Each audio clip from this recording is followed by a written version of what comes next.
네, 우리 시간 함께 말씀 찾아보도록 하겠습니다. 요한복음 12장 24절 말씀입니다. 네, 우리 성경책 있는 친구들은 영상으로 드리는 예배지만 같이 성경책을 펴고 같이 말씀을 찾아주셨으면 좋겠습니다. 요한복음 12장 24절 말씀입니다.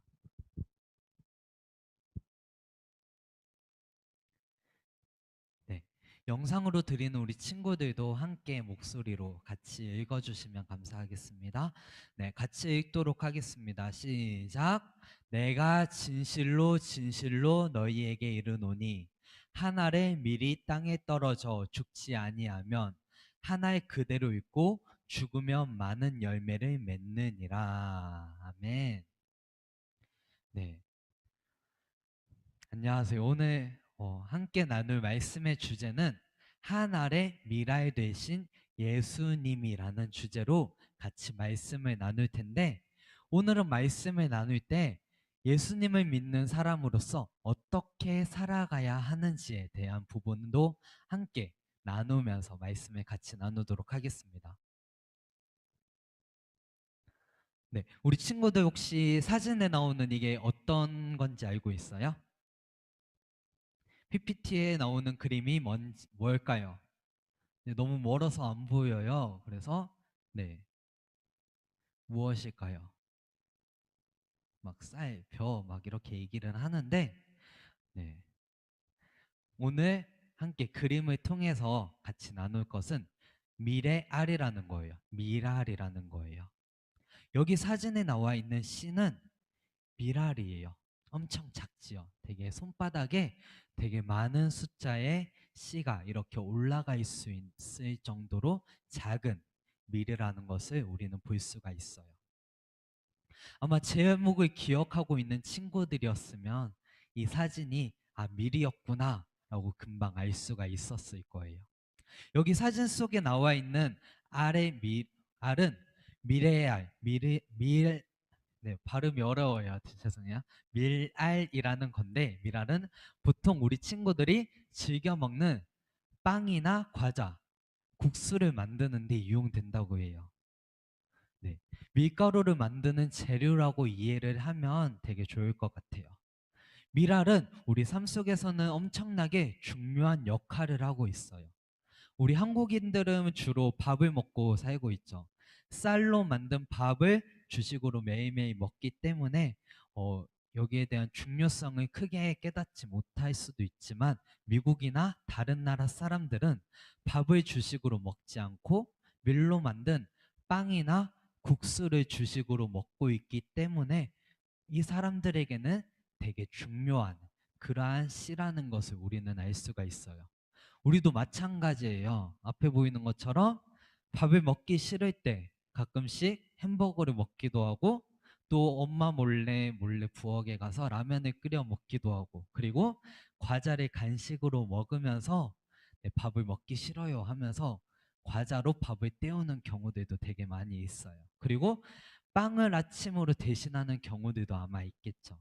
이러한 우리의 모습들을 봤을 때 밀은 우리에게 엄청 중요한 역할을 하고 있다라는 것을 우리는 생각해 볼 수가 있어요.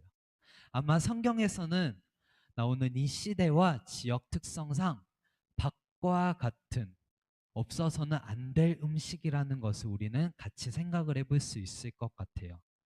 그렇다면 성경에서는 왜 미랄이라는 단어를 사용했을까요? 성경에서는 예수님이 미랄이 되셨다고 말씀하시는데 왜 예수님을 미랄로 표현을 하셨을까요? 성경을 연구하는 많은 학자들은 밀이라는 단어를 성경에서 사용한 것은 당연하고도 자연스러운 법칙이며 진리이다라고 이야기를 하고 있어요. 아마 그 이유는 한 알의 밀이 땅에 떨어져서 죽음으로 인해서 추수 때에는 이제 이렇게 많은 밀알로 소생하는 많은 그러한 열매를 맺는 그러한 부분을 우리는 볼 수 있지만 이러한 것을 봤을 때 예수님께서 우리 죄를 위해 십자가에서 죽으심으로 많은 영혼들이 구원을 입고 예수님의 부활에 함께 참여한다는 것을 나타내기 위해서 미라를 말씀하셨다고 생각을 해요. 이 부분을 간단히 설명하면 예수님께서는 자신의 희생으로 말미암아 죄가 많던 우리들이 새로운 생명으로 다시 태어날 수 있도록 인도하셨다는 거예요. 그렇다면 오늘 성경 말씀에서 예수님께서는 사람들에게 무엇을 말씀하시고 싶으셨던 걸까요? 예수님께서 오늘 말씀을 통해서 뭐라고 말씀하시고 계신지 함께 이야기를 나눠보도록 할게요. 오늘 성경 말씀의 배경을 먼저 살펴보게 되면 예수님께서 사셨던 이 유대 나라에서는 유월절이라고 하는 아주 중요한 절기가 있었다는 것을 우리는 볼 수가 있어요.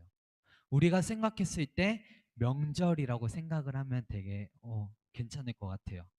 유월절은 여러 지방의 사람들이 예루살렘 성전으로 와서 예배를 드리는 그때를 이야기하고 있는 거예요. 그런데 오늘 성경 배경에서는 이 유월절 때라고 이야기를 하고 있어요. 많은 사람들이 모여서 이제는 유대인들도 모여 있고, 그리고 유대인들이 아니라 이방인들, 여기 성경에서는 나중에 헬라인들이 나오는데 헬라인과 같은 이방인들이 함께 모여서 하나님을 예배하기 위해서 지금 예루살렘 성전 가운데 모여 있다는 사실을 우리는 배경을 생각하면서 말씀을 같이 살펴보면 좋을 것 같아요. 이 유월절날 예수님께서도 제자들과 함께 유월절을 지키기 위해서 이제 예루살렘 성전이라는 곳으로 올라가시게 돼요.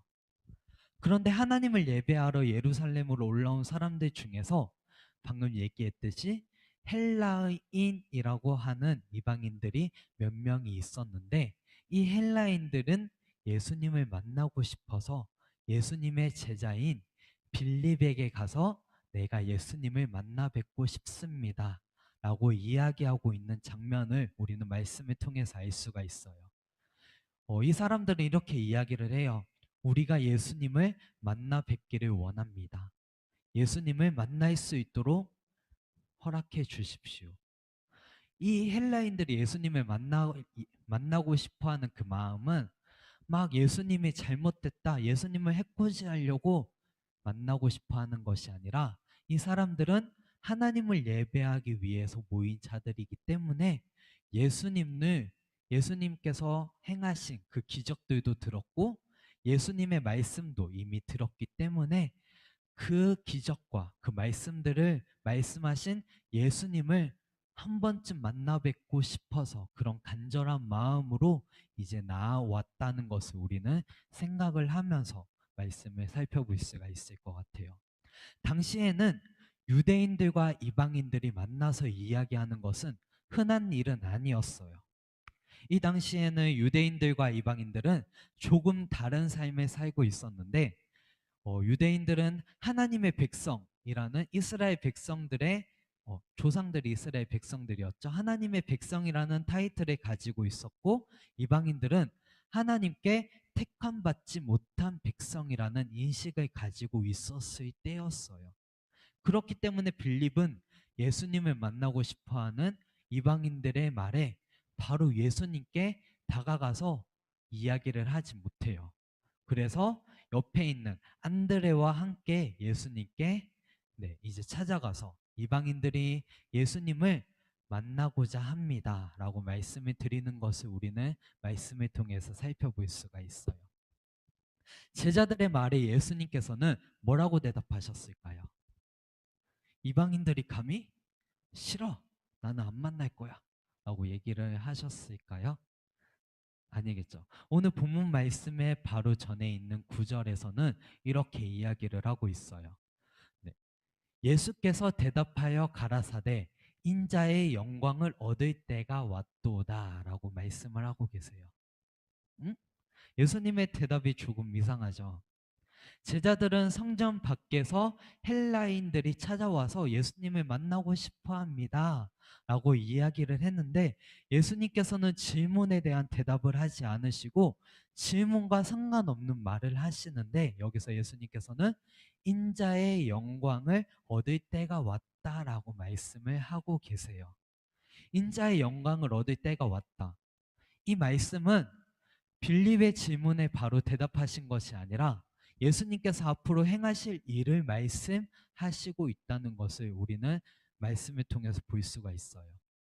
또 이 말씀은 예수님께서 앞으로 행하시는 구원 사역을 이야기하고 있는데, 이 구원 사역은 예수님의 십자가의 죽음과 연결할 수 있는 부분일 것 같아요.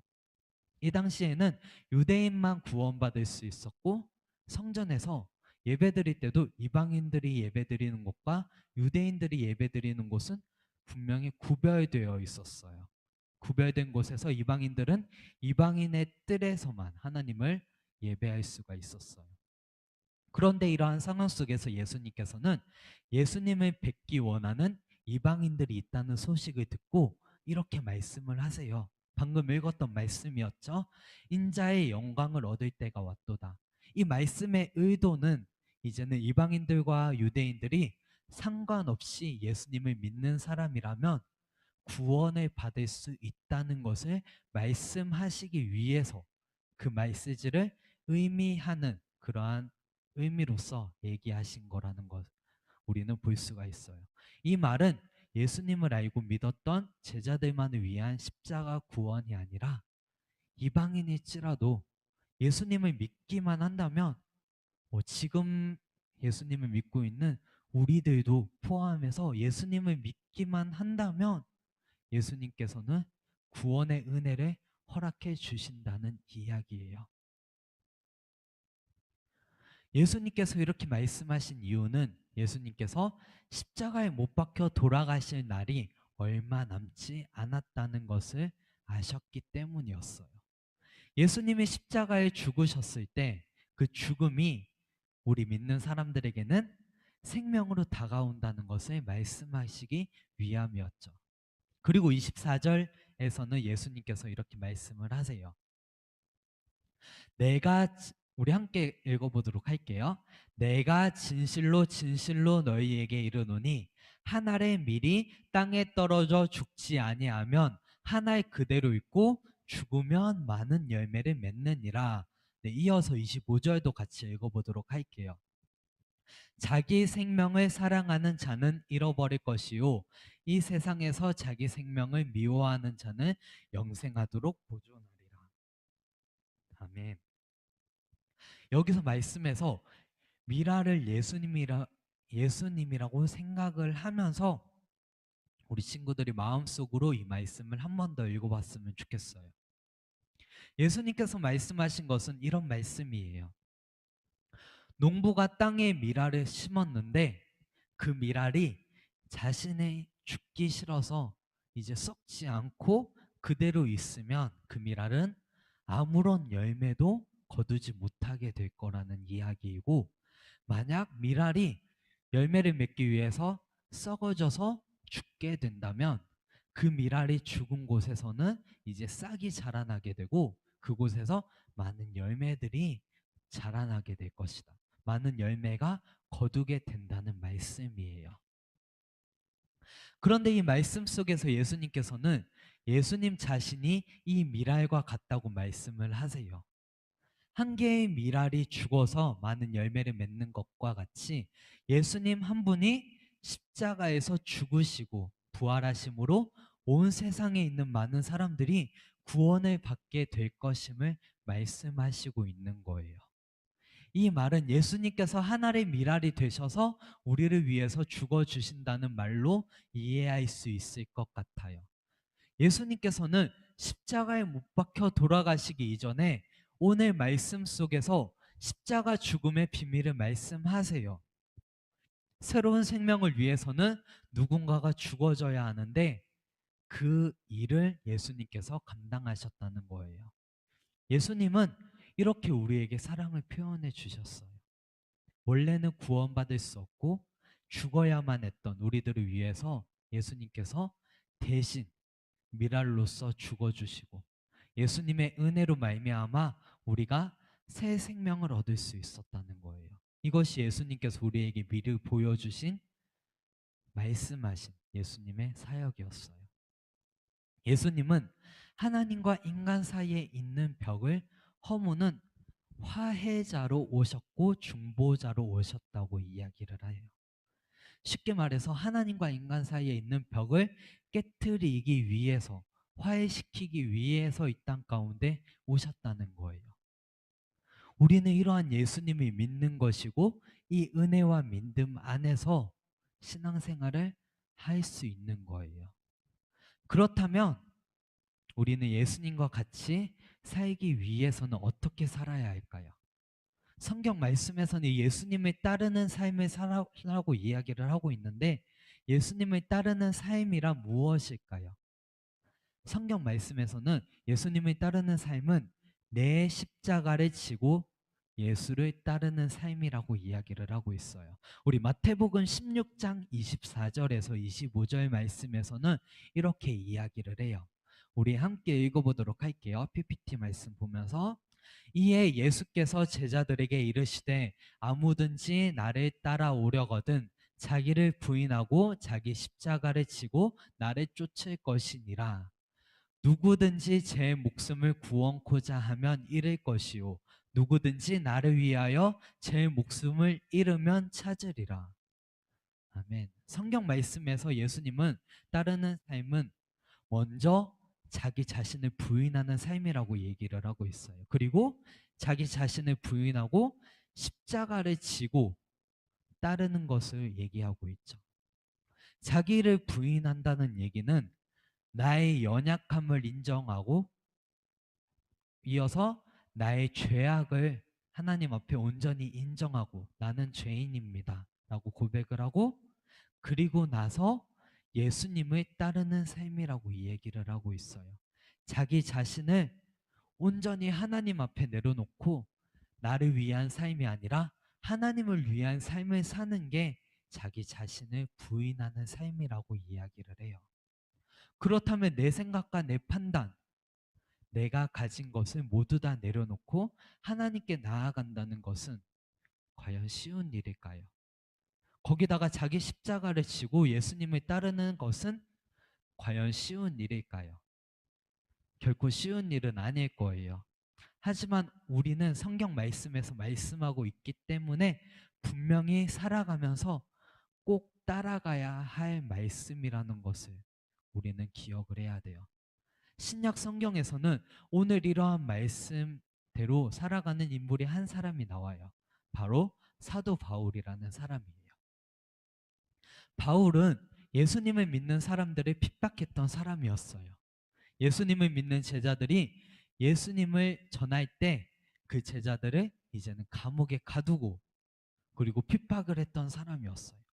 예수님을 믿는 제자들이 예수님을 전할 때 감옥에 가두는 것만으로도 끝나는 것이 아니라 또 스데반이라는 사람이 복음을 전하고 있을 때 그 복음을 전할 때 예수님을 핍박하는 사람들 그 무리들 중에서 사도 바울이 있었다고 얘기를 하고 있어요.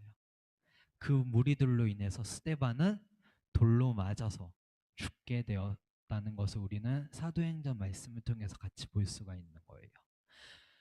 거기서 사도 바울이 있었다는 것을 우리는 기억을 했을 때 사도 바울은 하나님 앞에 무수히 많은 죄를 지었다는 것을 우리는 생각을 해볼 수가 있어요.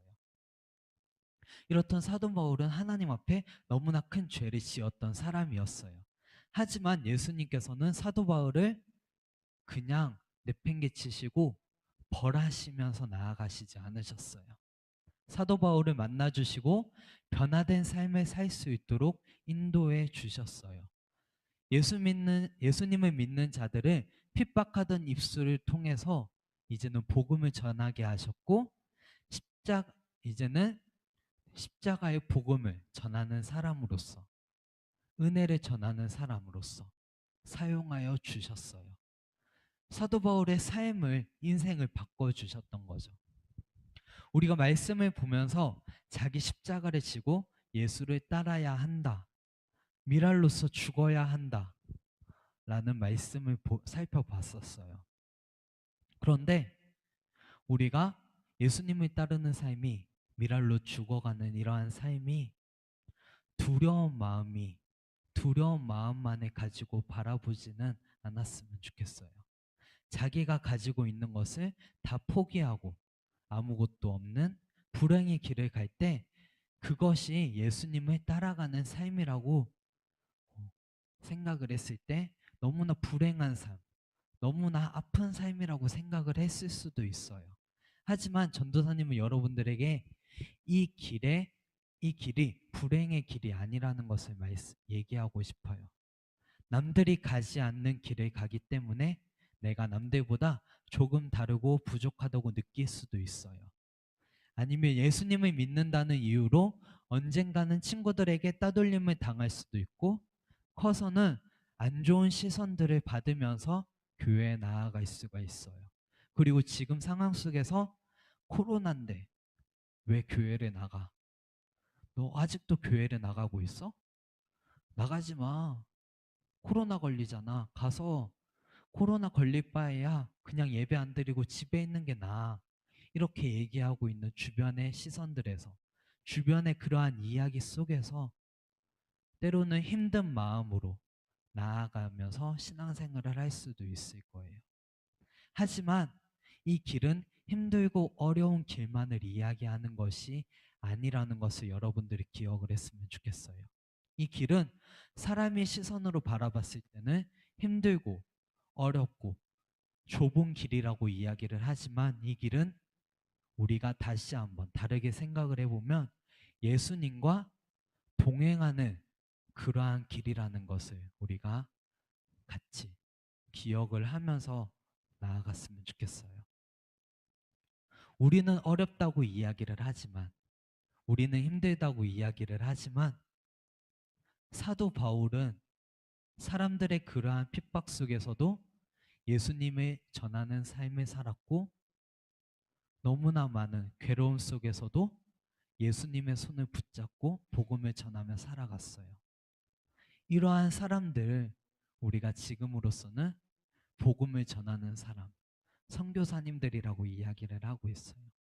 하나님이 바라보실 때는 예수님이 계신 곳이 생명의 길이고 소망의 길이고 사랑의 길인 것을 우리 친구들이 기억하면서 함께 하나님과 동행하는 저와 우리 친구들이 되었으면 좋겠어요. 우리 시간 말씀을 기억하면서 같이 기도하면서 나아갔으면 좋겠어요. 기도하실 때